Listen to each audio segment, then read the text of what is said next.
Bonsoir chers auditeurs pour ce nouveau numéro du Libre Journal des enjeux actuels qui sera rediffusé jeudi soir à la même heure, c'est-à-dire de 21h30 à 23h. Aujourd'hui, je consacre mon émission au thème suivant, René Guénon et la crise du monde moderne.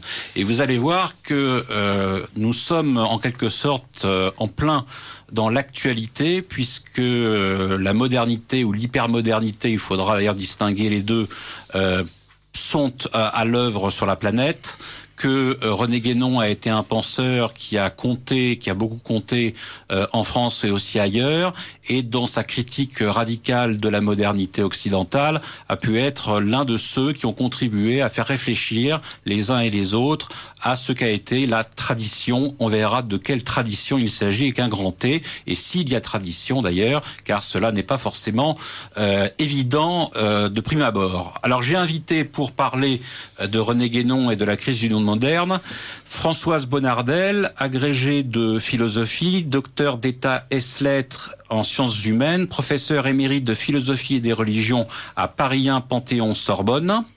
David Bisson, docteur en sciences et historien des idées, auteur de l'ouvrage René Guénon, une politique de l'esprit aux éditions Pierre-Guillaume Deroux en 2013. Pierre-Marie Sigaud, directeur de la collection Delphica à l'âge d'homme entre 1990 et 2007, puis de la collection Théoria à l'heure actuelle de 2007 donc à aujourd'hui aux éditions L'Harmattan. Il a dirigé également le dossiage René Guénon à l'âge d'homme en 1984. Et enfin, nous aurons tout à l'heure Jean Borella, professeur agrégé de l'université, docteur ès-lettres. Il a enseigné la métaphysique et la philosophie ancienne et médiévale à l'université de Nancy 2 jusqu'en 1995. Auteur de nombreux livres, de la charité profanée notamment, mais aussi d'ésotérisme guénonien et mystère chrétien, un livre critique à l'égard de Guénon, qui va reparaître au début de l'année 2016 dans la collection Théoria, justement de Pierre-Marie Sigaud, chez L'Harmattan.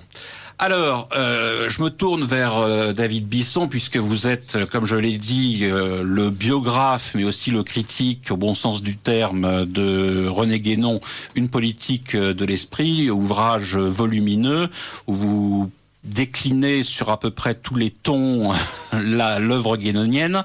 Est-ce que vous pourriez, pour les auditeurs un peu néophytes et qui ne connaîtraient pas Guénon et qui voudraient connaître ce personnage, cet écrivain, ce métaphysicien, pourriez-vous nous dire quels sont les grands jalons de sa vie et de son œuvre, et quels sont surtout les rapports qu'il a à la modernité, au monde moderne, au livre qu'il a publié à la fin des années 20, La crise du monde moderne? Oui, bien sûr. Au préalable, on peut rappeler tout simplement que René Guénon est né en 1881 à Blois, dans une famille de la petite bourgeoisie catholique, et est mort au Caire en 1951 sous le nom d'Abdelwahed Yahya. Oui. Donc comment expliquer cette trajectoire particulièrement étonnante, surtout qu'il faut la remettre dans le contexte du début de ce XXe siècle. Alors il est possible, pour faire une présentation assez rapide de sa biographie, de scinder son itinéraire en 3 périodes inégales. Alors, la première court de 1906 à 1920 et correspond véritablement à la période de la formation intellectuelle.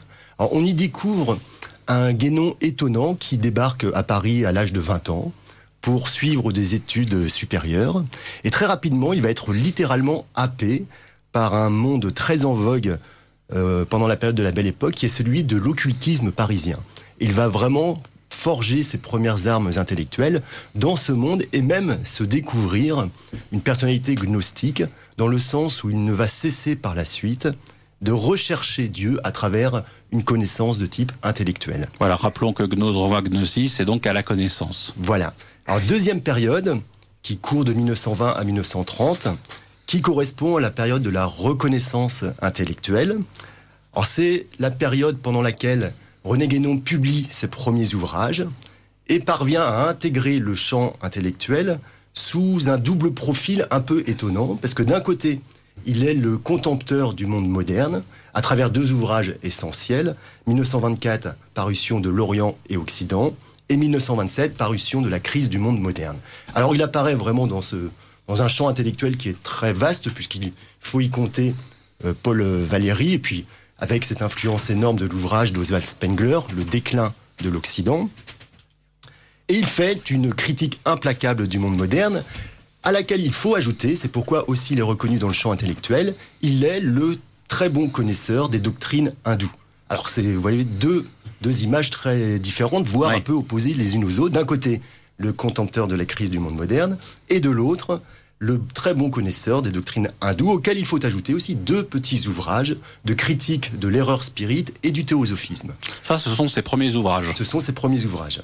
Alors vous voyez, donc 3 domaines très différents les uns des autres. Dont l'un sera édité par l'Action française et par l'entremise de Jacques Maritain, avant que celui-ci ne rompra avec l'Action française. Exactement. Et la troisième période... Il sera condamné par le Vatican, d'ailleurs. Oui, exactement. Sous l'influence de Jacques Maritain.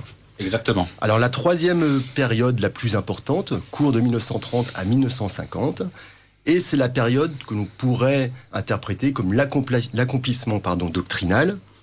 Alors Guénon se rend et va finir par vivre au Caire, c'est-à-dire il se rend au Caire plus exactement en 1930, destination de laquelle il ne reviendra jamais. C'est-à-dire que de 1930 jusqu'à son décès en 1951, il vivra au Caire sous le prénom islamisé d'Abdelwahed Yahya. Au départ, il était parti pour voyager avec une amie, et en fait, il restera sur place. Exactement. Alors c'est pourquoi on a parfois interprété son départ comme une volonté de fuir le monde occidental, voire comme une volonté de redécouvrir l'islam soufi auquel il avait été initié entre guillemets en 1907. En réalité, c'est tout simplement un concours de circonstances qui le fait rester au Caire à partir de 1930, puisque dans sa correspondance, on avait plusieurs extraits dans lesquels il prévoit, au moins la première année, de revenir à Paris. Alors il y a un certain nombre de termes qui reviennent de manière inlassable et répétitive, récurrente dans l'œuvre de Guénon. Il faut évidemment essayer de les traduire le plus commodément possible. Par exemple, vous parlez à l'instant là du soufisme, qui est la mystique musulmane. En l'occurrence, Guénon n'est pas un mystique. Il serait plutôt gnostique, c'est-à-dire une voie plus cérébrale, plus sèche, peut-être moins dévotionnelle à l'endroit de Dieu, mais une volonté de se réapproprier les données de la tradition musulmane à travers la connaissance qu'il peut en avoir. Tout à fait. Alors je crois qu'il faut faire la nuance, même si elle peut paraître assez mince pour certains, c'est que René Guénon n'a jamais voulu utiliser le terme de conversion à l'islam, mais a toujours précisé qu'il s'était tout simplement installé dans une forme d'islam qui était, en l'occurrence, une version plutôt mystique, l'islam soufi, tout en conservant toujours sa lecture universelle des traditions religieuses, qui est exprimée par son fameux concept central, qui est la tradition écrite avec un T majuscule, également déclinée sous l'expression tradition primordiale. Alors, justement, est-ce que je me trompe si je vous dis que dans l'œuvre de Guénon, on trouve pratiquement jamais, sinon jamais, le terme de soufisme, mais d'ésotérisme islamique? Exactement. Alors non seulement on ne le trouve pas, mais Guénon s'en explique. C'est-à-dire qu'il préfère au terme de soufisme le terme arabe de tasawwuf, qui signifie connaissance islamique, où il parle encore plus régulièrement d'ésotérisme islamique. Et effectivement, on ne peut pas vraiment dire que Guénon renvoie à l'image que l'on peut se faire aujourd'hui en Occident du soufi, c'est-à-dire effectivement d'un mystique qui rencontre Dieu à travers une union de type amoureuse ou de type mystique amoureuse. Extatique. Voilà, extatique. Chez Guénon, on est vraiment dans un type gnostique. Il découvre dans l'ésotérisme islamique ce qu'il avait déjà découvert dans le Vedanta hindou, qui sont les principes de ce qu'il appelle la grande métaphysique, et qui renverrait chez lui, dans son complexe gnostique, à une connaissance universelle. Connaissance universelle qu'on trouve aussi bien en Inde chez Shankara qu'en islam chez Ibn Arabi, ou encore en terrain chrétien chez Maître Eckhart. Il faut préciser là aussi, parce que ce sont des concepts qui ne sont pas forcément opératoires pour nos auditeurs, que la gnose et le gnosticisme, la gnose au sens où on en parle tel que la modernité en parle, c'est-à-dire cette connaissance qui est au service de Dieu, mais qui à la fin finit par faire en sorte que celui qui se réclame de la gnose devient lui-même son propre Dieu, n'est pas du tout comparable avec la gnose au sens chrétien du terme, tel que Jean Borella a pu l'exposer par exemple, c'est-à-dire la connaissance d'un individu, mais au service de Dieu, et non pas au son service propre. Exactement. Alors on peut même dire que la connaissance de type gnostique, telle qu'il faudrait la comprendre aujourd'hui à travers par exemple les œuvres de Guénon ou les précisions apportées par Jean Borella, c'est un processus gradué de connaissance qui conduit de façon assez paradoxale à l'extinction à la fin de toute connaissance.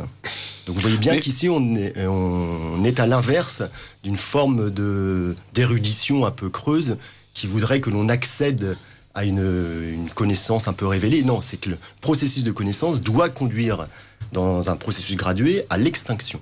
Mais est-ce qu'on ne peut pas dire, dans une certaine mesure, que l'extinction finalement renvoie à la néantisation de l'identité de l'individu sur le plan spirituel, alors que la gnose renvoie justement à l'identité de la personne, mais qui transfigure son identité par un processus de connaissance tout simplement théologico-mystique?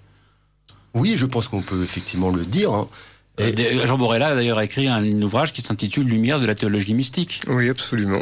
Donc finalement, ça paraît très complexe et très compliqué quand on en parle comme ça autour d'une table de Guénon, de la gnose, du gnosticisme, de toutes ces distinctions à opérer, de ces nuances à faire et qui sont parfois mal interprétées ou mal senties ou mal vécues.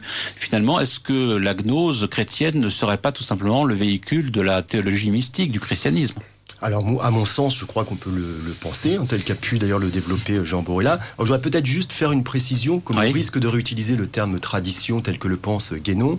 La difficulté, c'est que le terme revêt plusieurs sens dans la pensée même de Guénon. Alors, il y a un sens assez classique, qui est presque un sens historique, c'est qu'il serait possible, selon Guénon, de retrouver des traces de cette tradition première, de cette tradition primitive, dans le corpus de toutes les grandes traditions religieuses. Donc ça, c'est une recherche qu'il va d'ailleurs mener. Deuxième sens, cette tradition renvoie également à une connaissance métaphysique de type universel, qu'on pourrait là aussi retrouver chez les grands penseurs ou les grands mystiques de toutes les traditions. Et troisième sens, le plus novateur à mon sens, c'est que cette tradition va également être un état de conscience à retrouver et à recouvrer à partir d'un processus de connaissance initiatique. Et là, on a une dimension opérative qui apparaît assez peu souvent chez de nombreux philosophes du religieux et qui va, à mon sens, donner un petit peu la nouveauté chez Guénon. Alors, sur le rapport de Guénon au monde moderne, que voyez-vous de spécifique, de spécial, d'original dans sa contemplation de ce monde profane, désenchanté, individualiste et rationalisé? Qu'est-ce qui vous semble le plus à conserver dans son œuvre? Alors, là aussi, je voudrais juste faire une précision avant de vous répondre. C'est que j'ai cité Orient et Occident, la crise du monde moderne. Oui. Il faut absolument citer le maître ouvrage, à mon sens aussi, de Guénon, qui est le règne de la quantité et les signes des temps. Publié en 1945. Oui. Qui, à mon sens, est un ouvrage là proprement, contrairement d'ailleurs aux deux autres, qui est un ouvrage proprement visionnaire. On pourrait dire que c'est la radicalisation et l'absolutisation amplifiée de la crise du monde moderne en allant plus loin dans l'eschatologie, la fin des temps. Effectivement, c'est comme cela qu'il le présente, et de façon étonnante pourtant, l'ouvrage me semble plus apaisé, plus distant par rapport au monde moderne que les deux précédents, où on avait quand même un combat assez frontal, assez rude. Le règne de la quantité, et ce qui fait sa singularité, c'est qu'il propose une critique symbolique du monde moderne, voire une critique métaphysique du monde moderne, qui se situe d'ailleurs sur plusieurs champs simultanés. Champ métaphysique, la substitution de l'être à l'avoir, et puis l'engloutissement dans une métaphysique immanente et du devenir, une dimension plus politique, ou voire plus spatio-temporelle, avec une critique totalement neuve sur l'accélération du temps et la compression de l'espace, des critiques que l'on retrouve aujourd'hui chez des philosophes comme Paul Virilio, ou de ceux qui pensent beaucoup l'accélération du présent, etc. On serait passé d'un monde solidifié à un monde liquidé ou liquéfié, un monde où on passerait de la matérialisation progressive à la dissolution intégrale. Alors effectivement, on pourrait dire la trame principale de la critique guénonienne du monde moderne, c'est effectivement l'observation du développement, de l'excroissance, du règne de plus en plus fort de la quantité, de la substance, de la matière, sur l'essence, ce que Guénon appelle l'essence, la personne, la liberté, à tel point qu'à un moment donné, la matière finit par vraiment enfermer, clôturer ce monde et empêcher tout ce qu'on pourrait voir comme des forces de l'esprit d'agir dans ce monde. Et le développement aussi de plus en plus évident, à mesure que le temps passe, de ce que Guénon appelle la grande parodie, c'est-à-dire la substitution imitatrice, en quelque sorte, de ce que la tradition peut véhiculer quand elle est instrumentalisée par la modernité. Exactement. Alors chez le Guénon, un point aussi qui est aussi important, d'autant plus quand on le regarde par rapport au développement du monde moderne, c'est que cette idée de grande parodie, c'est qu'à un moment donné, le psychique finit par remplacer complètement le spirituel et à singer Dieu. Pour prendre par exemple, aujourd'hui, ça a été écrit dans Valeurs Actuelles par Philippe Barthelet, qui connaît bien l'œuvre de Guénon, 2 exemples de grandes parodies ou de falsifications, pour reprendre un autre terme guénonien. C'est le Troisième Reich hitlérien, qui aurait été la grande parodie du Saint-Empire romain germanique, par exemple, ou le califat traditionnel, qui serait aujourd'hui entre les mains de Daesh. Oui, alors exactement. Là, ce sont des interprétations que l'on peut faire. D'ailleurs, à mon sens, pas seulement en partant de la pensée guénonienne. Je voudrais juste donner un tout petit exemple d'évolution du monde moderne. C'est qu'il y a un chapitre qui est d'ailleurs pas le plus important dans le règne de la quantité, qui est consacré aux statistiques. Et René Guénon remet en cause les statistiques dans la mesure où cela réduirait la réalité humaine à des pourcentages chiffrés. Alors que n'aurait-il dit aujourd'hui au moment où on est en train de vivre la révolution numérique ?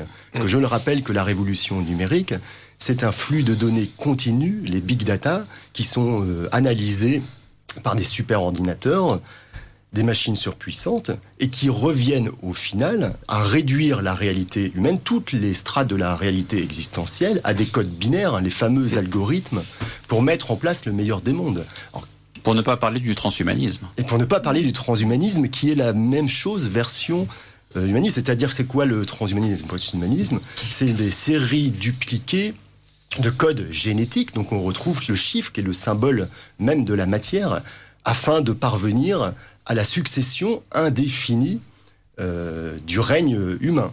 Donc là, on serait en quelque sorte dans ce que René Guénon appelait une éternité à rebours, c'est-à-dire un temps qui ne s'ouvre sur aucun autre temps, mais qui continue, qui se répète lui-même de façon permanente. Alors Françoise Bonnardel, vous avez écrit un certain nombre d'ouvrages que je citerai à la fin de l'émission, mais vous aviez écrit notamment dans un numéro de Connaissance des religions en 2002, un article qui s'intitule « Guénon et les modernes », où vous expliquez, vous développez la critique. Vous n'êtes pas guénonienne vous-même, vous tenez en général à le dire. Vous avez en revanche été influencé par l'œuvre de Guénon, et cela positivement. Et vous montrez que le rationalisme, l'individualisme, le scientisme sont les idéologies de la modernité que René Guénon finalement stigmatise, mais qu'il n'est pas le seul à stigmatiser. Ce que j'ai voulu dire surtout dans cet article, c'est que d'un point de vue philosophique, je suis philosophe et des religions en particulier, la découverte de l'œuvre de René Guénon est un moment capital, enfin a été pour moi un moment capital, dans la mesure où je crois que tout philosophe qui à un moment donné s'interroge sur les limites de la philosophie telles que les Grecs nous l'ont transmise et surtout telles que son histoire nous a été apprise.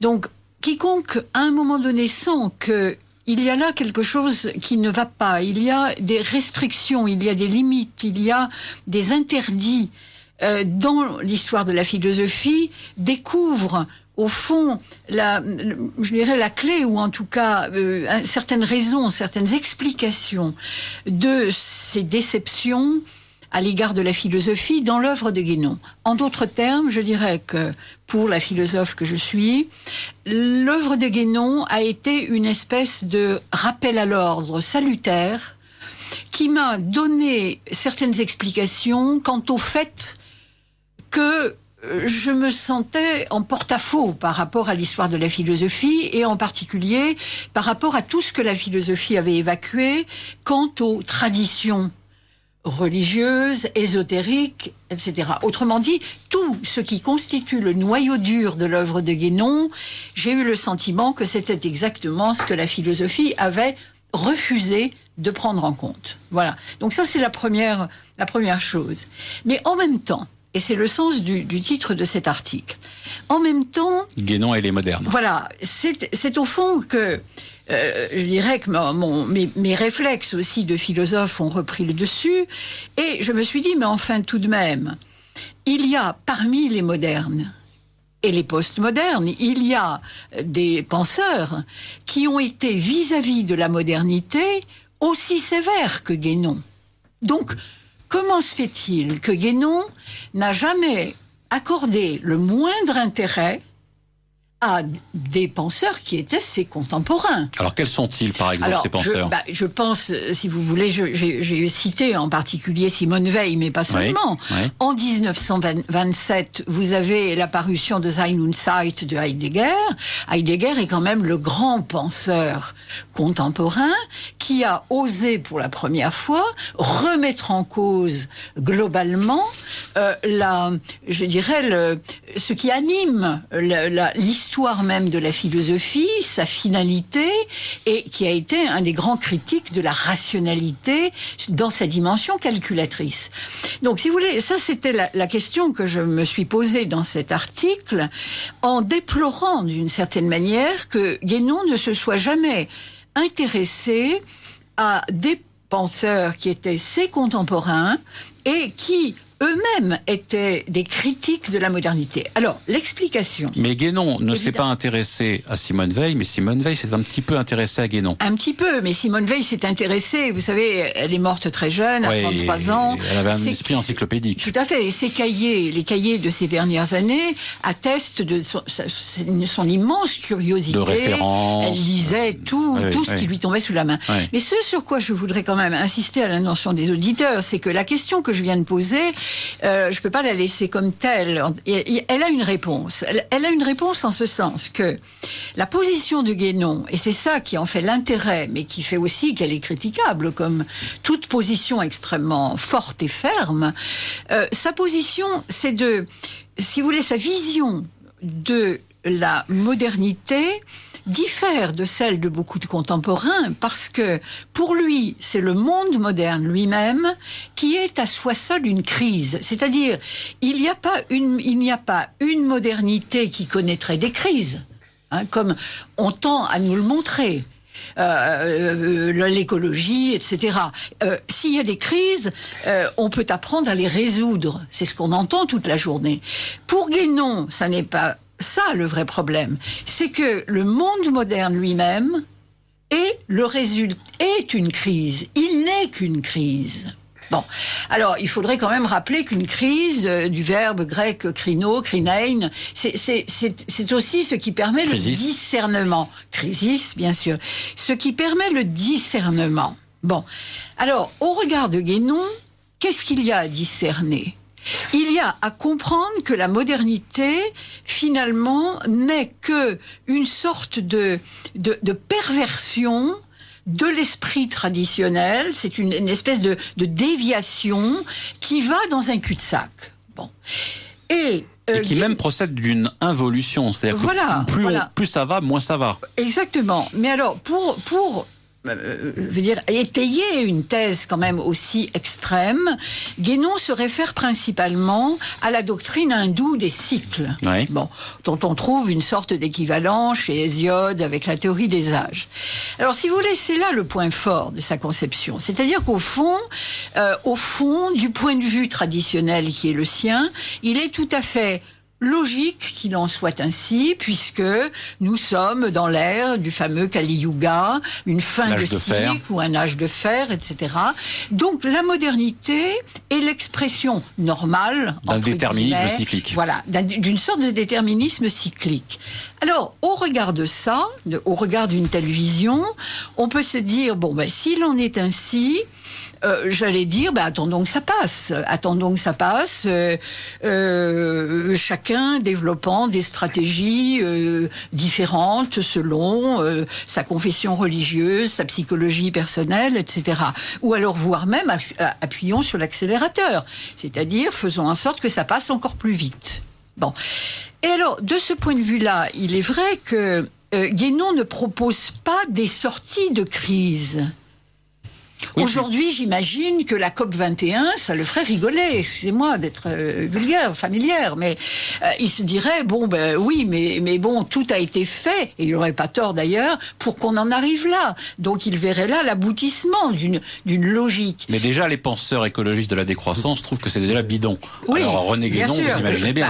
René Guénon, de toute façon, face à l'état de décomposition avancée des sociétés postmodernes, dans leur version occidentale comme orientale d'ailleurs, parce qu'on peut pas dire aujourd'hui que le califat ce soit vraiment une victoire de la tradition. Alors là aussi, c'est un point sur lequel je veux vous emmener, c'est qu'il y a quand même une erreur historique dans l'interprétation de René Guénon dans Orient et Occident, dans le fait qu'il pensait que l'Occident était décadent, dégénéré et dissolu, et que l'Orient était préservé de la contagion moderniste, et que finalement le salut se trouvait en Orient, et non plus du tout en Occident, même s'il y avait peut-être encore certains résidus chrétiens qui pouvaient subsister peut-être dans l'Église catholique.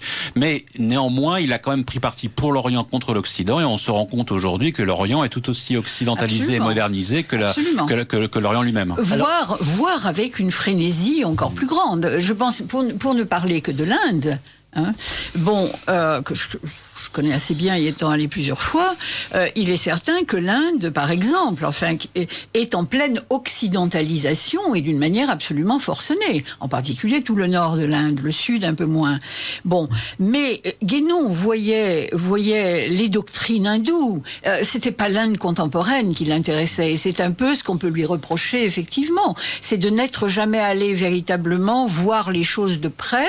Il est allé au Caire après pour vérifier son point de vue sur l'islam. Tout à fait, mais s'il était allé, ça aurait été intéressant qu'il aille en Inde. Oui, bien sûr. Mais c'est vrai que dans l'Inde moderne coexiste tant bien que mal encore la tradition. Le système des castes. Oui, mais la tradition vraiment védique pure et dure dans le sud, et puis une occidentalisation absolument débridée dans le nord, pour simplifier. Mais en tout cas, pour en rester à Guénon, il n'a jamais pris en compte la réalité socio-historique, sociopolitique, historique et géopolitique. Ce qui l'intéresse, c'est de penser selon les principes de ce qu'il appelle la tradition primordiale, qu'il considère parfaitement conservé dans son état vivant par l'Inde traditionnelle. Et je dirais que c'était encore assez vrai il y a seulement 30 ans. La tradition... L'Inde, de ce point de vue-là, c'est vrai que quand on allait... moi, je me souviens de mes premiers voyages. C'est vrai qu'entre l'Égypte et l'Inde, on avait l'impression qu'on avait affaire là, véritablement, aux deux gardiens de la tradition telle que Guénon l'entendait. Et les choses se sont accélérées dans les 30 années qui ont suivi d'une façon absolument spectaculaire. Et on ne sait pas, même d'un point de vue historique, s'il valide la tradition hindoue telle qu'elle peut se déployer historiquement, tel que là vous en parlez vous en disant la tradition hindoue était valide du point de vue de Guénon, du point de vue de la tradition, ça restait quand même relativement homogène, c'était encore une terre qui restait préservée, etc. Guénon a quand même une vision assez anhistorique. Tout à fait. Donc même s'il y a une historicisation d'un phénomène traditionnel qui lui semble aller plutôt dans le bon sens, ça reste encore l'histoire, donc ça reste encore une forme de déviation par rapport au principe originel. Absolument. Donc c'est si vous voulez, il a une position souveraine. Au fond, il est inattaquable. Et c'est un peu, moi, ce que je lui reprocherais. C'est que, au fond, il est inattaquable. Il a une position qui ne permet pas la critique, puisqu'elle se situe d'un point de vue historique. En dehors des processus de culture, en dehors de tout ce qui fait l'évolution positive ou négative de l'humanité.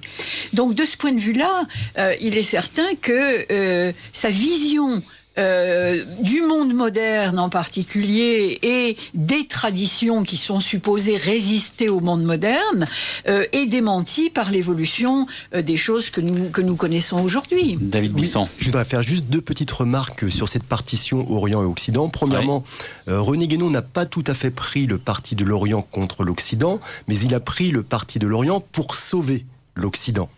Ce qui est la nuance. Au début.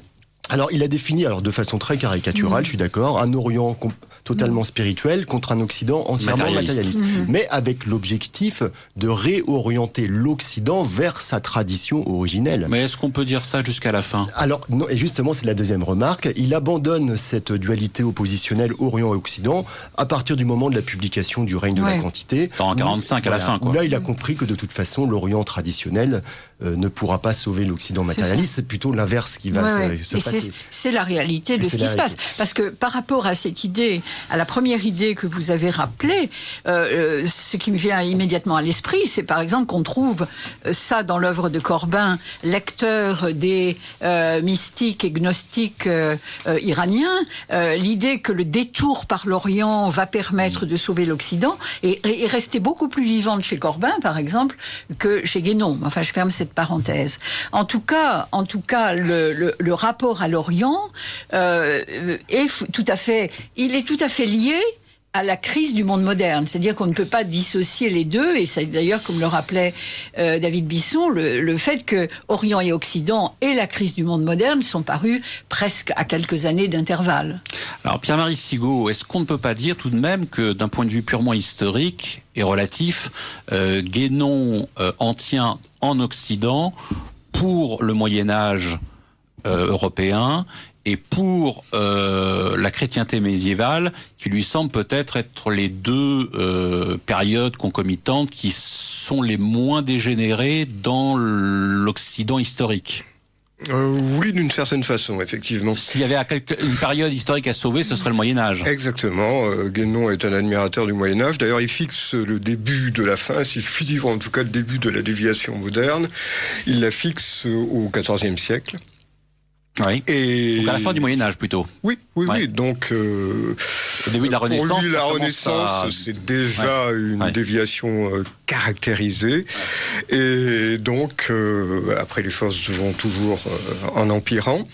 Mais effectivement, le Moyen-Âge, il présente le Moyen-Âge comme une sorte d'univers traditionnel de référence en Occident, en tout cas. À la fin, c'est la sécularisation et la matérialisation progressive dont il parle, justement, qui se manifeste à partir de la Renaissance, de la Réforme, de la Révolution française, du 19e siècle industriel, puis de la postmodernité aujourd'hui, certainement, s'il est encore vivant. Et puis de l'empire du quantitatif par rapport au qualitatif.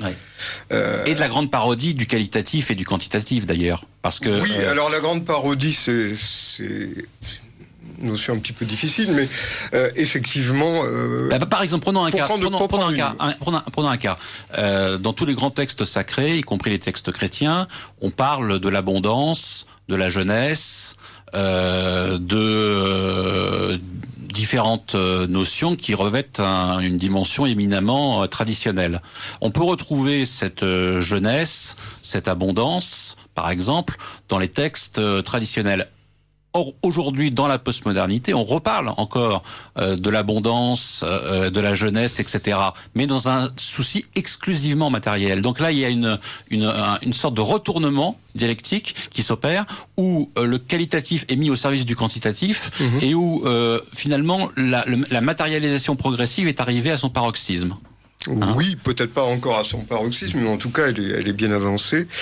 Et je pense vraiment que, en ce qui concerne ce processus, la parodie, on peut reprendre un petit peu l'image traditionnelle, le diable et le singe de Dieu. Oui, c'est ça. Et la grande parodie, c'est ça. C'est le côté satanique, disons-le, franchement, en termes chrétiens. Oui, en termes chrétiens, satanique, Satan, c'est l'adversaire. Ce que Guénon utilise, très fréquemment, il utilise le terme satanique. Oui, absolument, il emploie le terme, alors que son discours, c'est d'ailleurs à mon avis une de ses qualités, parce qu'il peut toucher des gens qui ne sont pas chrétiens, qui sont incroyants, ou d'autres religions. Son discours, c'est peut-être d'ailleurs ce qui le rend particulièrement efficace, à mon avis, pour moi qui suis venu à Guénon alors que j'avais abandonné toute pratique religieuse, en tout cas.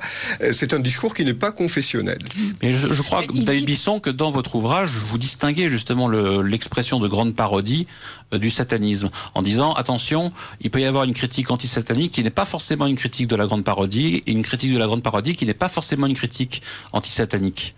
Or, le satanisme, c'est vraiment en terrain chrétien et c'est vraiment en terrain où la question du bien et du mal se pose, alors que la question de la grande parodie peut se retrouver à travers des tas d'exemples qui ne sont pas proprement chrétiens ou qui ne sont pas proprement de l'ordre du bien et du mal. C'est la pâle imitation, en fait, de ce qui est traditionnel et qui est véhiculé par la modernité. Françoise Bonnardel. Non, je voudrais juste ajouter à ce que disait Pierre-Marie Sigaud que l'intérêt de la pensée de Guénon, c'est aussi, même si c'est discutable comme argument, mais ça va dans le sens de ce qu'il disait, c'est de proposer une interprétation qui est méta-religieuse. Guénon considère que les religions sont déjà des défigurations d'une tradition primordiale, universelle, et qui, elle, détient les principes véritables qui permettent l'orientation spirituelle de l'homme. Donc, ça, c'est important, je crois, de le rappeler. C'est que... Même chose pour le système des castes. Oui. La dimension spirituelle, la dimension guerrière et la fonction productive, économique, sont déjà des dégénérescences par rapport au pôle originel où l'homme ne distingue pas ces trois formes historiques de trifonctionnalité, mais réside dans une seule qui s'appelle la caste Amsa. Absolument. Donc les religions elles-mêmes ne sont que des fruits tardifs et quelque peu dégénérés de cette tradition. Tout ce qui est historicisé est forcément dégénéré pour Guénon. Alors là, Pierre-Marie veut... Pierre-Marie Sigaud va en discuter avec vous, car il émet des réserves. Non, une toute petite réserve, c'est que je pense que les religions dans l'esprit de Guénon ne sont pas des défigurations. Je pense que sa grande idée, c'est que ce sont des adaptations circonstancielles mais régressives. Non, ce sont des redressements. Ou des redressements historiques ?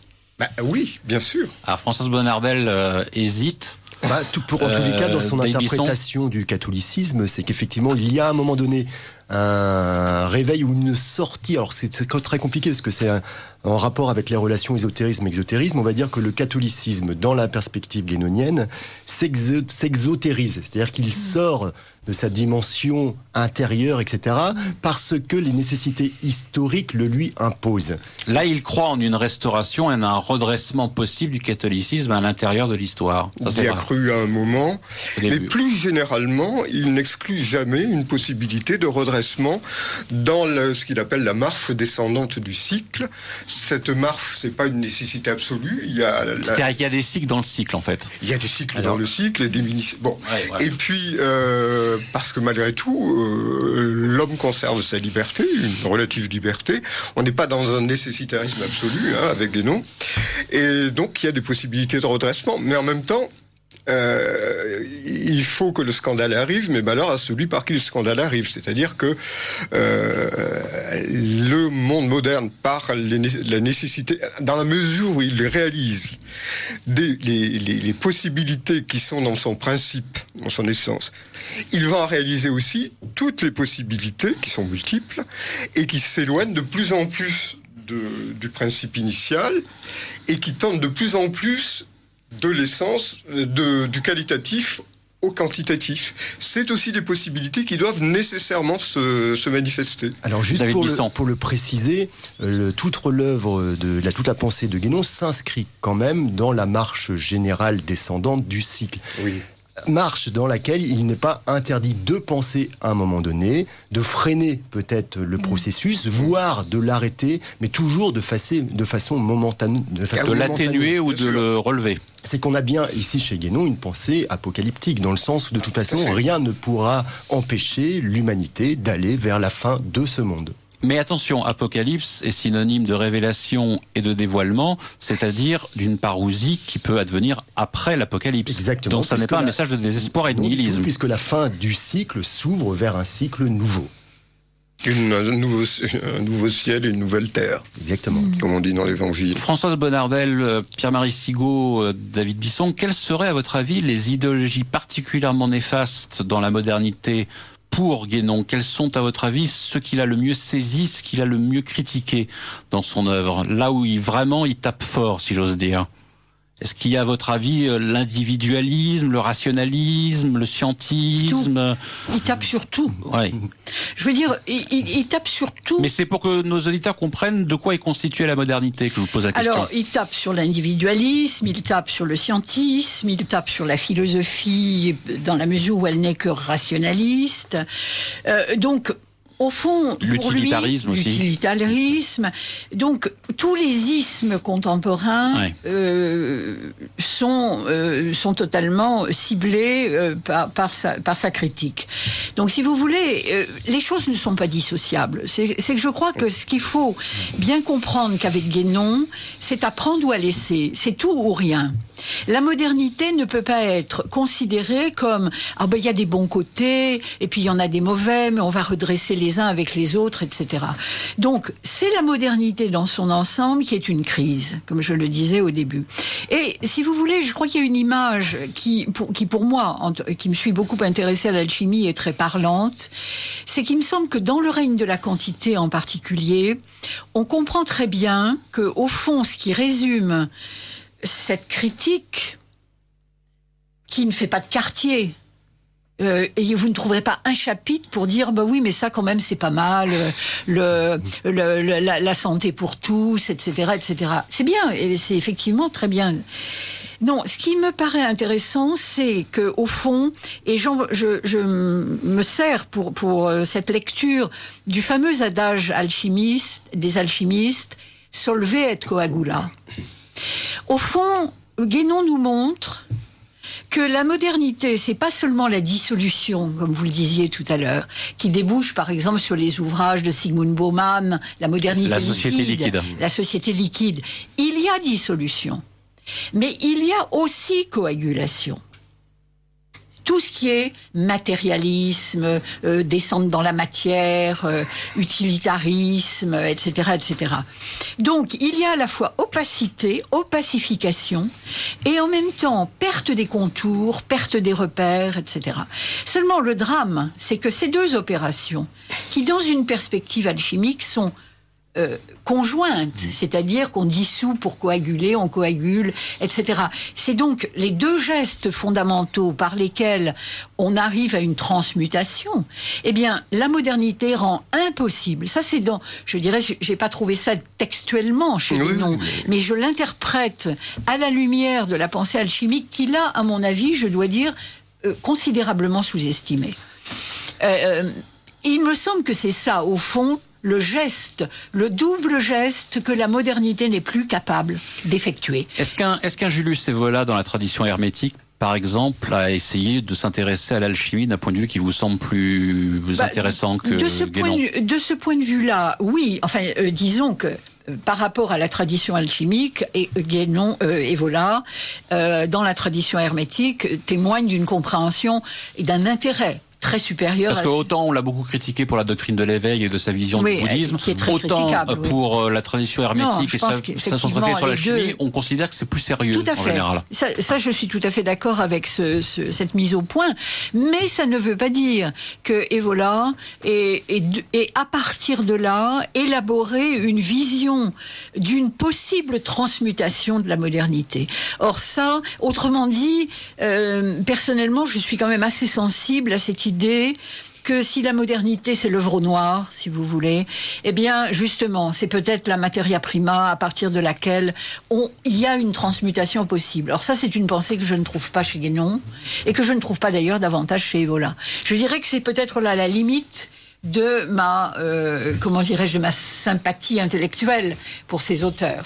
Alors nous avons parlé, mais de façon très brève, et nous allons y revenir, des penseurs qui ont pu être influencés par Guénon, d'autres qui ont lu et ont été intéressés par Guénon, les auteurs qui ont pu critiquer la modernité et qui n'étaient pas forcément guénoniens ou lecteurs de Guénon, vous nous en avez parlé tout à l'heure, Françoise Bonnardel. Que dirait René Guénon aujourd'hui avec ce qu'on appelle les néo-réactionnaires? Parce que depuis une trentaine d'années, maintenant peut-être un peu moins, de nombreux écrivains, penseurs, poètes, etc., alors très différents les uns des autres, de Jean-Claude Michéa à Alain Finkielkraut, en passant par Michel Houellebecq, Michel Onfray, qui restent a priori quand même des modernes, mais qui mettent en cause certains traits de la modernité.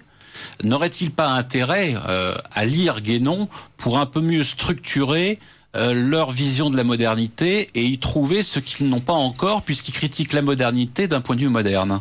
Alors, si je peux me permettre, on sait ce qu'en aurait pensé René Guénon, puisqu'il a pensé exactement la même chose de la part des traditionalistes catholiques qui, de son temps, faisaient aussi une critique assez radicale du monde moderne. Je pense en particulier à Henri Massy. Henri Massy, sa défense de l'Occident. Sa défense de l'Occident. Et Jacques Maritain.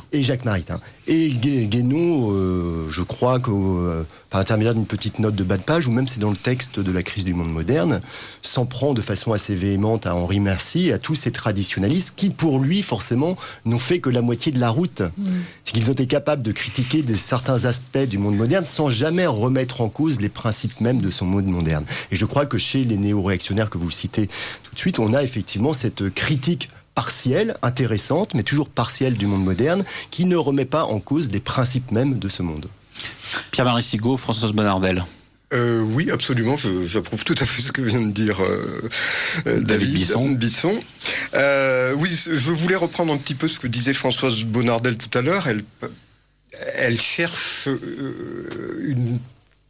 un horizon qui s'éclaircit dans le tableau très sombre que nous offre le monde moderne. Et donc, elle a évoqué très justement la possibilité d'une transmutation de type alchimique. Mais je crois que dans la perspective de Guénon, là, et dans toute perspective traditionnelle, l'état du monde moderne est tel que, bien sûr, la transmutation, ça peut être un processus individuel, mais sur le plan collectif... Sociétal, comme on dit aujourd'hui. Collectif. Civilisationnel. Oui, enfin, collectif, en tout cas. Sur le plan collectif, ce retournement qu'il envisage, effectivement, suppose... D'une part, un travail de préparation de notre part, des contemporains de l'âge sombre ou de l'âge des conflits. C'est intéressant, l'âge des conflits. Oui, c'est l'âge des conflits, le Kali Yuga. Le Kali Yuga, c'est ça, c'est l'âge des conflits. Or, si on regarde l'état actuel du monde, on se dit que quand même... Bon, bref. Sans compter les prédictions qui vont avec, qui sont extrêmement intéressantes, y compris dans les dates. Dans le règne de la quantité, notamment. Non, je parle des prédictions indiennes. Ah, des prédictions indiennes. À la fois hindouistes et bouddhistes. Oui, et sans parler du fait que le phénomène Daesh est un phénomène apocalyptique. Oui. Il faut savoir que la doctrine de Daesh repose sur l'idée que le rétablissement du califat impliquera la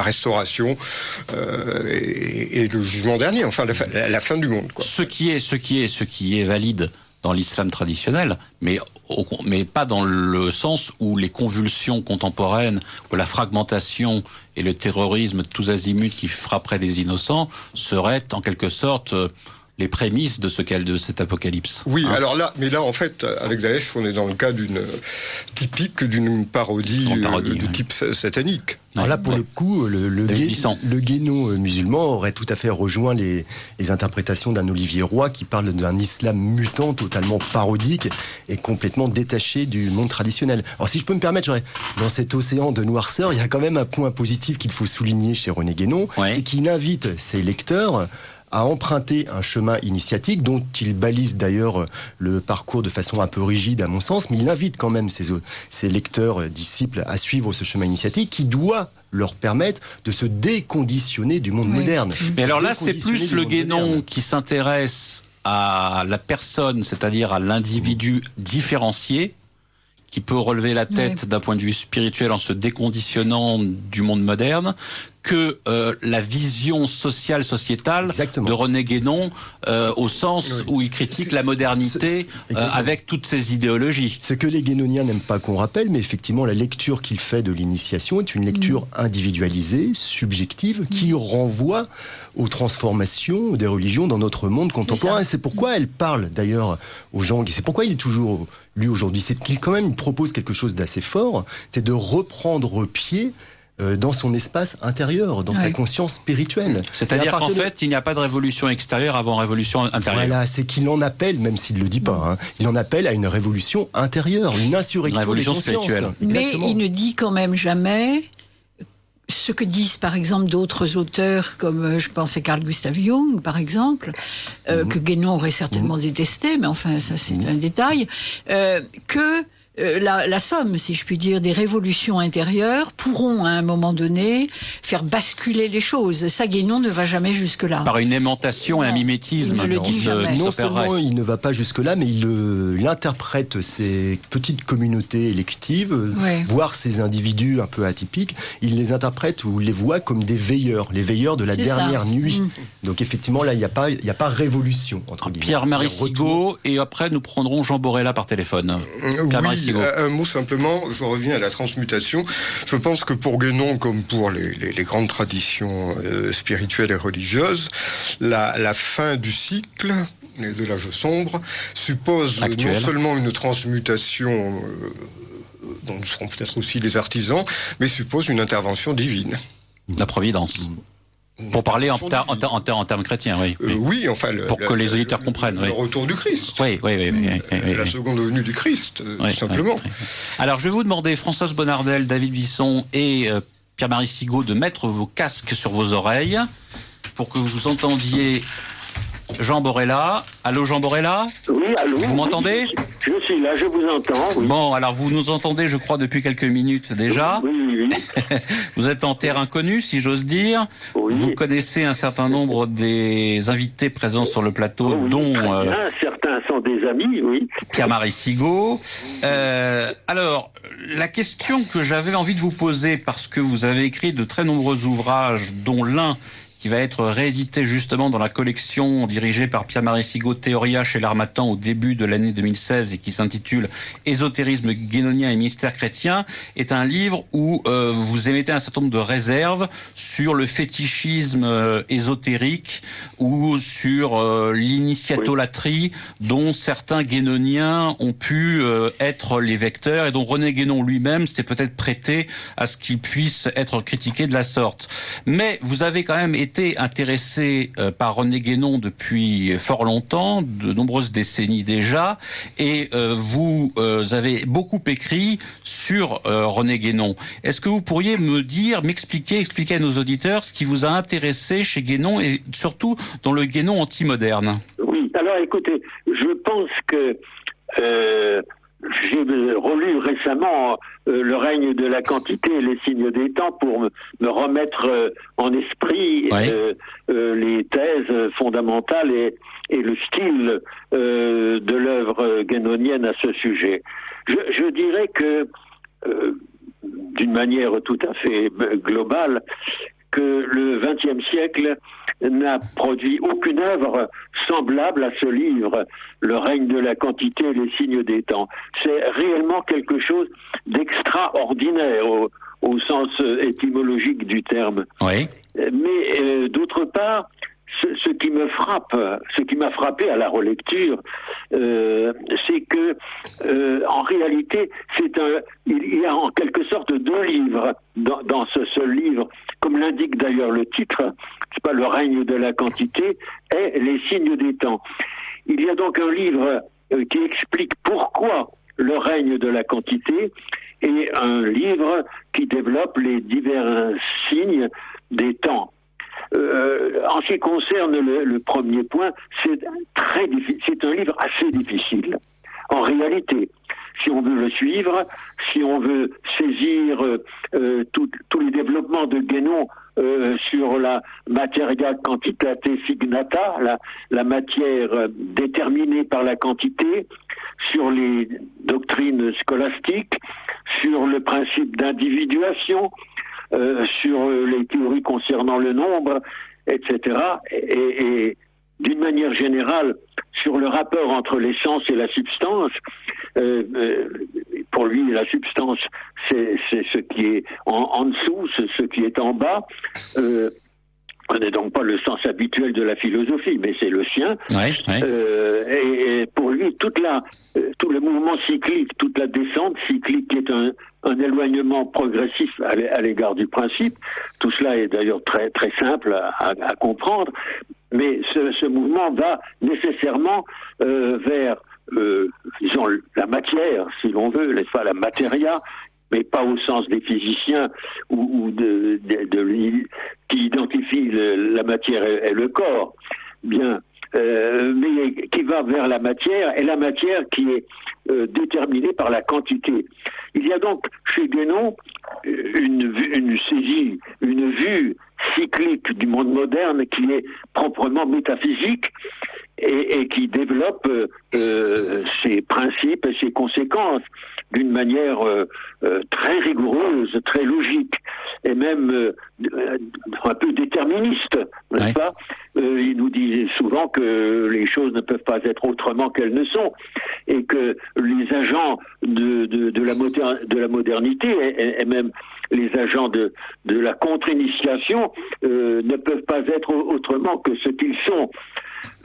Cet aspect déterministe me frappe, il est d'une rare profondeur, d'une rare pertinence.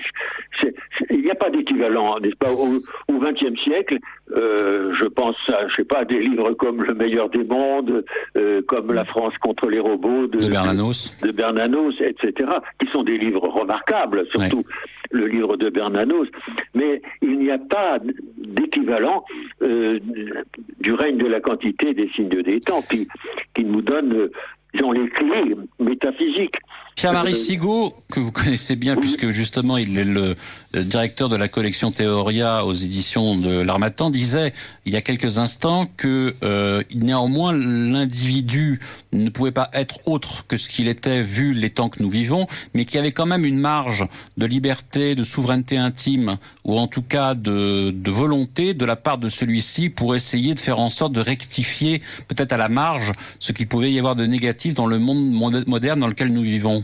Oui, je pense qu'on peut admettre ce point de vue, bien que je trouve que cette part de liberté est assez mince, assez minime. Mais et à refluer peut-être progressivement au fur et à mesure que Guénon vieillissait. À partir de 45, justement, on en parlait avec David Bisson tout à l'heure, et le règne de la quantité dont vous nous parlez, Jean Borella, il y a justement effectivement ce déterminisme qui est de plus en plus accentué. Oui.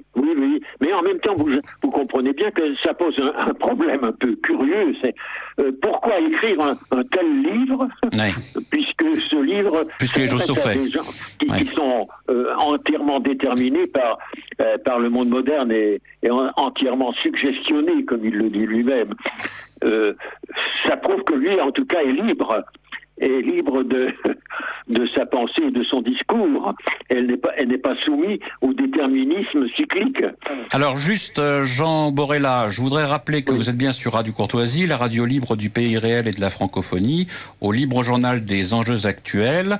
Jean Borella, vous êtes professeur agrégé de l'université, docteur ès lettres.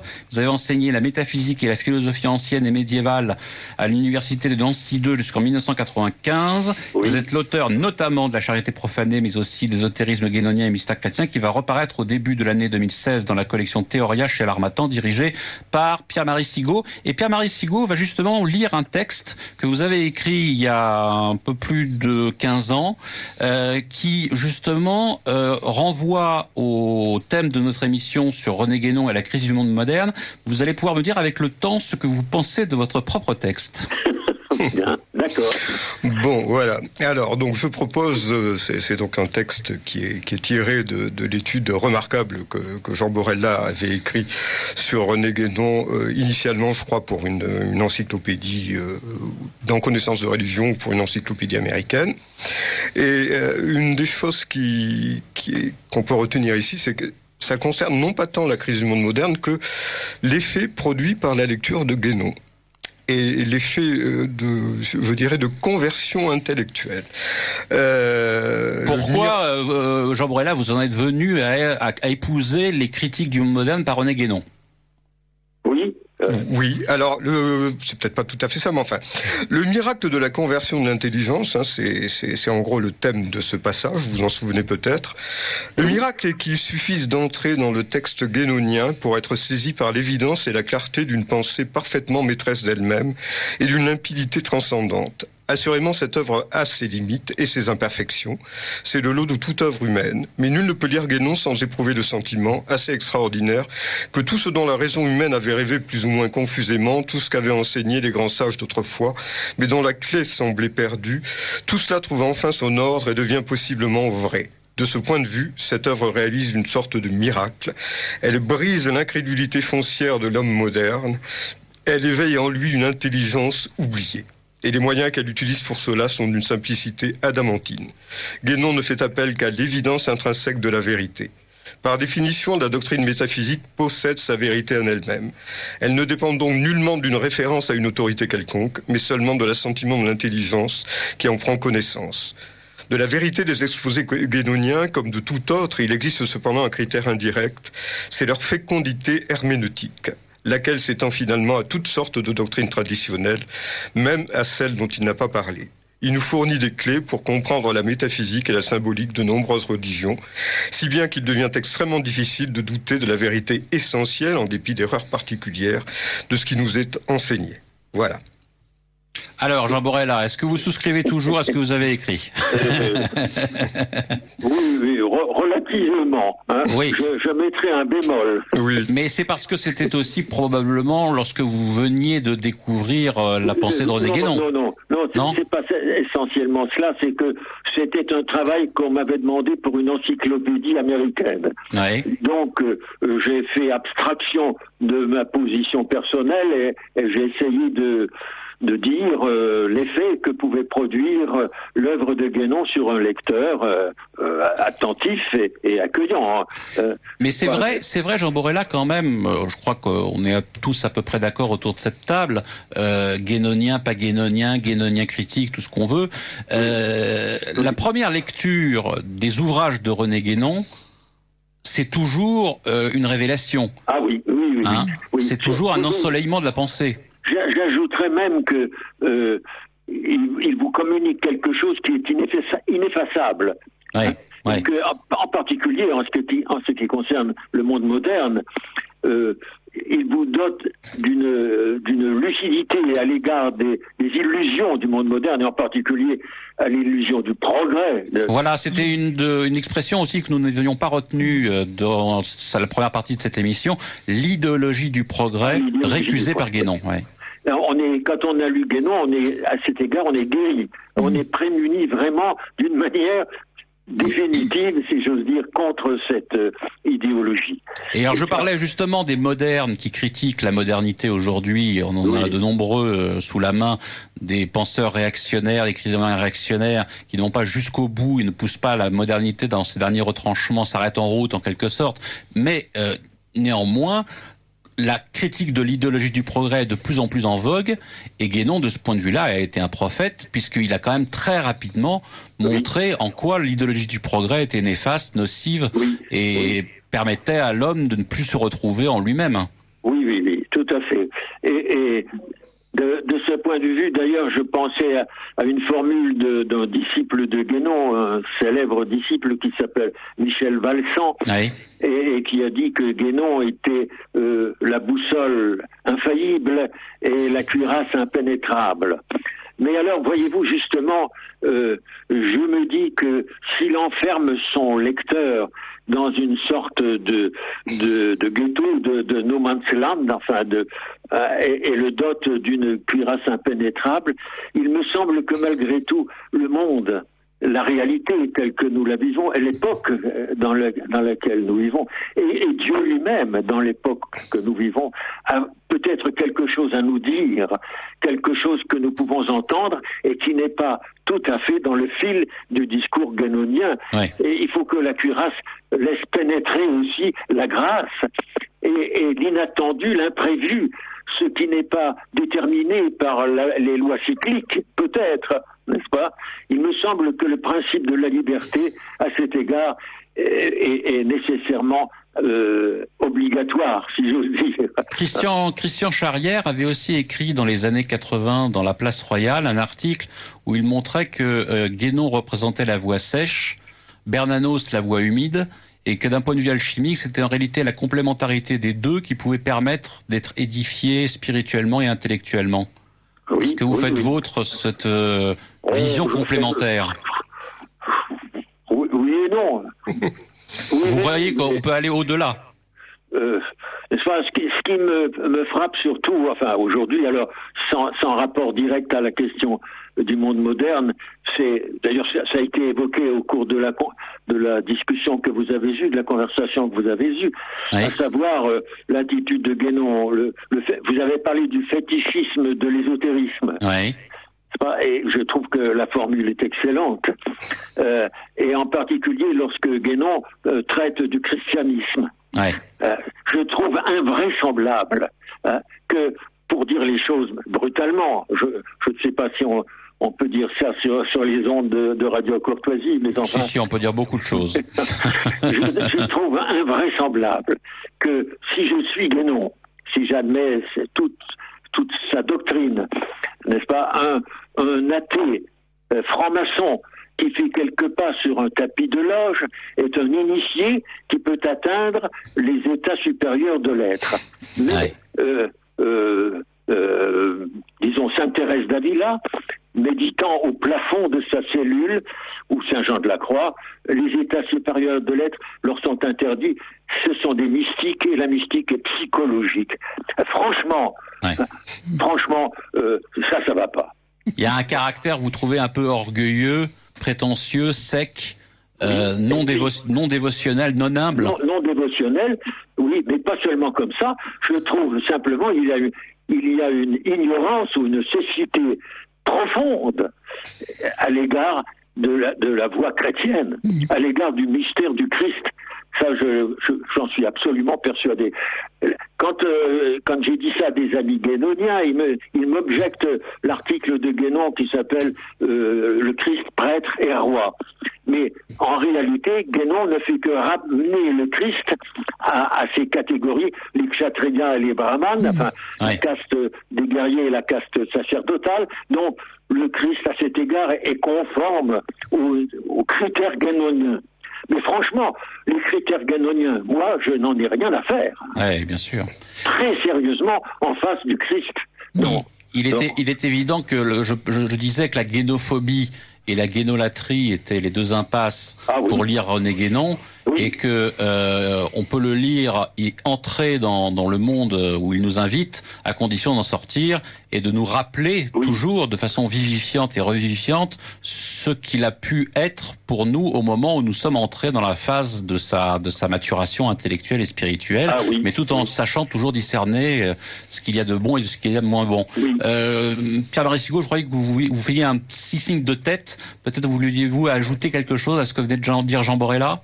Non, je pense que c'est... Vous êtes d'accord? Oui, ça me paraît très justifié. Alors d'ailleurs, vous allez remettre un petit peu les pendules à l'heure une nouvelle fois, si j'ose dire, cher Jean Borella, puisque vous allez republier justement ce fameux livre qui a fait polémique, qui s'intitule Ésotérisme guénonien et mystère chrétien, apparaître donc en début 2016 dans la collection Théoria chez l'Harmattan, et donc Pierre-Marie Sigaud va donc rééditer. Donc, dernière question, Jean Borella. Est-ce que vous pensez que René Guénon, parmi les penseurs dits de la grande tradition avec un grand T, ce qui est toujours un tout petit peu affabulateur et un tout petit peu trop fétichiste, effectivement, est-ce que vous pensez que parmi les grands théoriciens de la tradition, il en est d'autres qui vous semblent peut-être plus forts, plus puissants, plus enrichissants que René Guénon, ou vous pensez que c'est le problème du courant traditionniste guénonien qui en quelque sorte traverse l'œuvre de Guénon? Oui, Je pense que Guénon est indispensable. Enfin, on peut toujours s'en dispenser, bien sûr. Hein. Mais enfin, il vous donne quelque chose qu'on ne trouve pas ailleurs et qui est extrêmement précieux. Une lucidité, comme je l'ai dit, à l'égard du monde moderne et de toutes sortes d'autres aspects de l'existence. Mais non, je ne crois pas qu'il y ait d'auteurs... Je pense à Coomaraswamy, Titus Burkhardt, Fridtjof Schuon, etc. Oui, bien sûr. Bien sûr. Bon, avec Schuon, je préfère ne pas en parler, bien que j'admire certains aspects de son œuvre et que, justement, il corrige à cet égard un aspect trop sec de l'œuvre du théorétisme guénonien. Et valide les sacrements chrétiens dans l'Église catholique, contrairement à Guénon. Oui, je me souviens d'une parole qu'il m'avait dite, n'est-ce pas? Il s'agissait de l'Eucharistie. Oui. Et il m'avait dit, que peut-il y avoir de plus que le corps et le sang du Christ? Bon, tout est dit. Oui. Tout est dit. Il ne peut rien y avoir de plus, hein, pour celui qui les reçoit. Et alors que pour Guénon, ce rite est un rite exotérique, c'est-à-dire un rite social. Merci Jean Borella en tout cas pour votre témoignage. Vous avez reçu il y a maintenant presque 18 ans sur cette même antenne. Oui. Et je suis ravi de vous retrouver toujours en grande forme et pour nous parler de sujets essentiels dont René Guénon qui aujourd'hui nous occupe. Merci beaucoup Jean Borella. Et à très vite. Courtoisie. Merci, oui, exactement, sur Radio Courtoisie, ça s'impose. Voilà. Merci. Votre titre. À bientôt. Au revoir. Au revoir. Voilà, nous nous retrouvons donc avec Françoise Bonnardel, agrégée de philosophie, docteur d'État ès-lettres, sciences humaines, professeur émérite de philosophie et des religions à Paris 1, Panthéon-Sorbonne. David Bisson, docteur en sciences et historien des idées, auteur de l'ouvrage René Guénon, une politique de l'esprit aux éditions Pierre-Guillaume Deroux en 2013. Pierre-Marie Sigaud, directeur de la collection Delphica, L'âge d'homme 90-2007, puis de la collection Théoria 2007 à aujourd'hui. Aux éditions de l'Harmattan, il a dirigé également le dossier H René Guénon à l'âge d'homme en 1984. Et nous venons d'avoir en ligne Jean Borella. Alors, chère Françoise Bonnardel, il y a un écrivain, un poète, un halluciné à tous les sens du terme, qui n'est pas forcément d'ailleurs que péjoratif, Antonin Artaud, auquel vous avez consacré un ouvrage dont je donnerai les références tout à l'heure, et vous avez écrit également dans une revue Poésie et tradition Artaud, lecteur de Guénon, en 2000. On peut être un peu surpris de ces deux noms, Guénon d'un côté et Artaud de l'autre.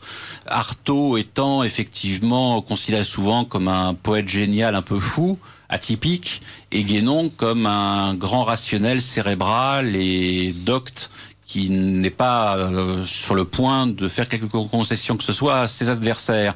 Artaud non plus d'ailleurs. Et Artaud non plus. C'est peut-être ce qui les rassemble, c'est leur radicalité au sens des racines et au sens justement d'une vision de la modernité qui est relativement critique. Tout à fait. Il est vrai qu'on ne peut pas imaginer personnalité plus différente. Mais j'ai été très frappée en écrivant ce livre sur Artaud justement par l'importance qu'a revêtue la pensée de Guénon chez le jeune Artaud. Artaud n'avait que 24 ans quand il écrit déjà dans sa correspondance à des amis qui le recommandent la lecture de Orient et Occident et de la crise du monde moderne. Alors, c'est un sujet vaste et complexe. Mon propos n'est pas du tout de faire d'Artaud un guénonien, ça n'a aucun sens, mais de montrer que à un moment donné de son existence, et à mon avis de façon beaucoup plus durable qu'on ne pourrait le penser, la pensée de Guénon a été pour Artaud un phare. Ouais. Je serais tentée de dire que c'est la pensée qui l'a guidé dans ce qui était son intuition, à lui, une intuition forte, à savoir que le monde moderne allait à sa perte. Parce que quand on lit les textes d'Artaud depuis ses jeunes années jusqu'à son effondrement en 1937, non seulement il s'informe sur des traditions spirituelles extrêmement différentes. Il fait des lectures considérables sur ces traditions, mais à travers ces traditions, il est à la recherche, je dirais, du Graal. Il est à la recherche, il le dit lui-même d'ailleurs, il est à la recherche d'une substance vivante. D'un élixir de vie, finalement. Et un orientateur. Oui, tout à fait. Et c'est ce qui fait d'ailleurs qu'il s'est tellement intéressé de façon si remarquable à l'alchimie. Mais pour en rester à Guénon, Guénon est celui qui a compris avec cette manière très très très intellectuelle, mais pas au sens rationaliste du terme simplement, mais au sens de l'intellect agent du Moyen Âge, qui a compris que le monde moderne n'était pas viable au fond. Alors, ce qui est passionnant, c'est que cette compréhension se télescope avec, je dirais, avec la pathologie d'Artaud, qui lui-même sent bien qu'il va lui-même à sa perte. Donc ça, c'est une question très très complexe à étudier, cette interférence.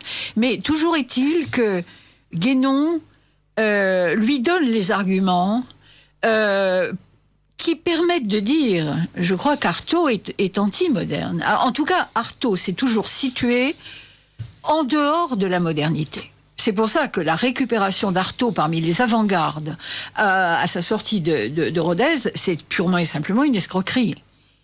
Artaud n'avait rien à faire avec les avant-gardes. Artaud n'était ni d'avant ni d'arrière-garde. Il était ailleurs. Tout comme Guénon était ailleurs. Alors, il a assisté en 1925 à une conférence de René Guénon sur la métaphysique orientale à la Sorbonne. Voilà. Il a été très marqué par cet exposé, qui d'ailleurs a été publié ensuite. Dans le théâtre et son double. Voilà, dans le théâtre et son double. Et la métaphysique orientale de Guénon, qui a été publiée également à l'écrit.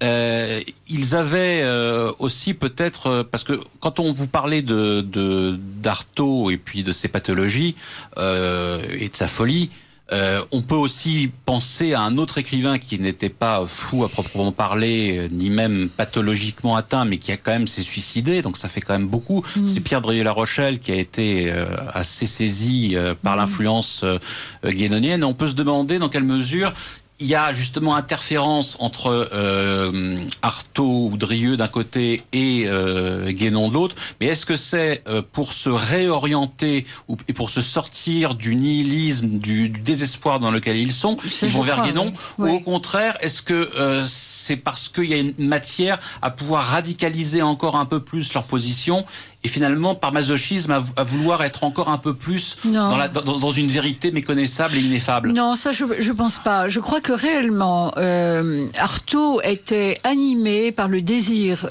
extrêmement fort et sincère de trouver la panacée, de trouver ce qui allait permettre à la civilisation occidentale de sortir du marasme dans lequel elle se trouvait.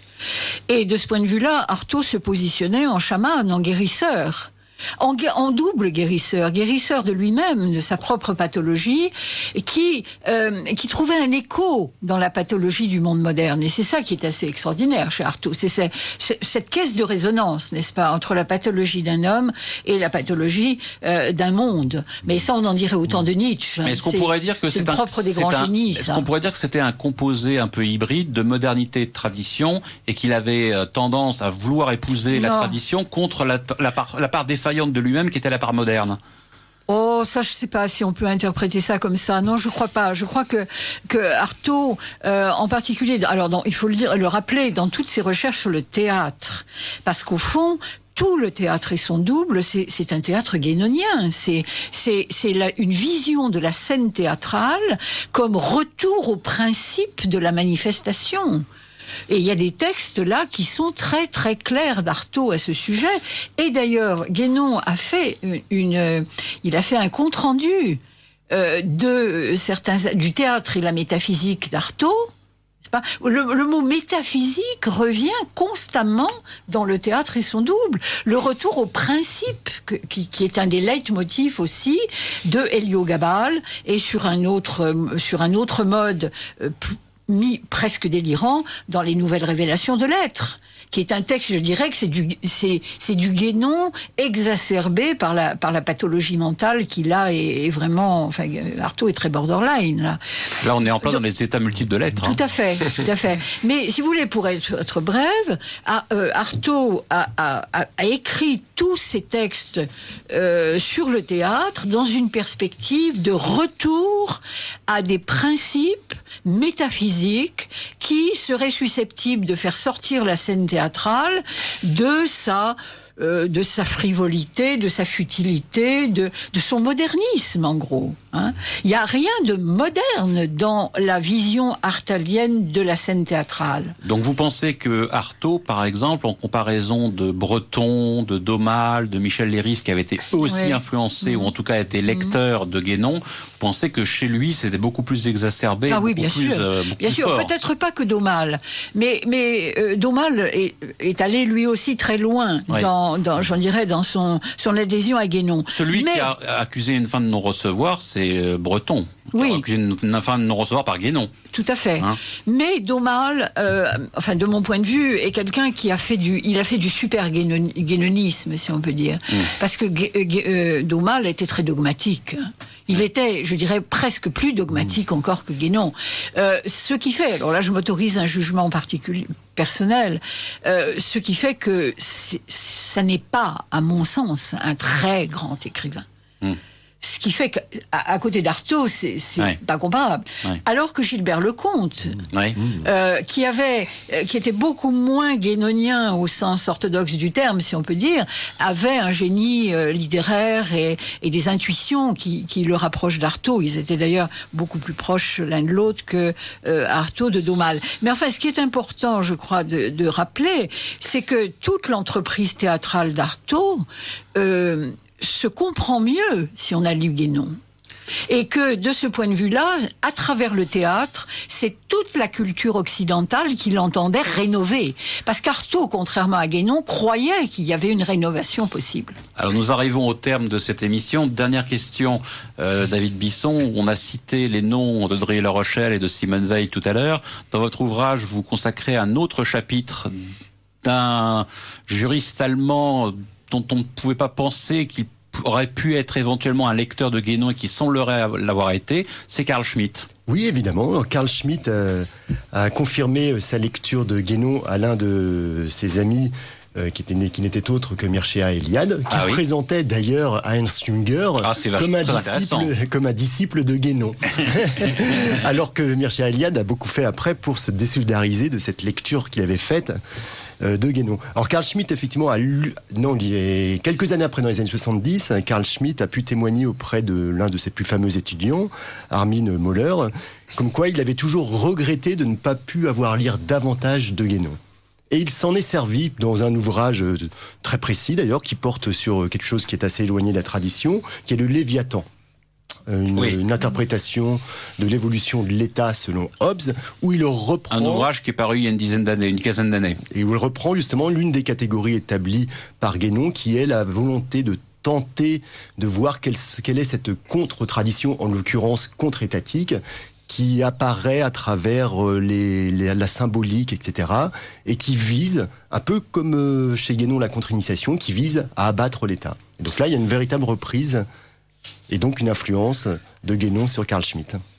Alors, Françoise Bonnardel, je signale que vous avez écrit « Des héritiers sans passé, essai sur la crise de l'identité culturelle européenne aux éditions de la Transparence 2010 » et un livre sur Antonin Artaud ou la fidélité infinie. À l'infini. À l'infini. Chez Pierre-Guillaume Deroux en 2014, c'est donc très récent, c'est paru l'an dernier. C'est la réédition d'un ouvrage plus ancien, réédition, revue, corrigée, augmentée, en fonction des textes nouveaux d'Artaud qui ont été publiés ces dernières années. Je signale également que vous avez publié dans le dernier numéro de la revue Crisis, dirigé par Alain de Benoît, un numéro sur le sexe et genre, au singulier ou au pluriel, un article hors dossier sur la crise de l'identité culturelle européenne. Et puis j'imagine que vous avez d'autres projets en cours, mais on restera secret comme il se doit durant cette émission, et on fera patienter les auditeurs pour les nouveaux écrits que vous nous préparez. David Bisson, je rappelle votre biographie et essai consacré à René Guénon, une politique de l'esprit, aux éditions Pierre-Guillaume Deroux. Et je signale également que Pierre-Marie Sigaud, qui dirige la collection Théoria chez l'Harmattan, a prévu de rééditer notamment Ésotérisme guénonien et mystère chrétien de Jean Borella, toujours aux éditions de l'Harmattan. Merci Françoise Bonnardel, merci David Bisson, merci Pierre-Marie Sigaud, et nous nous retrouvons dans un mois, chers auditeurs.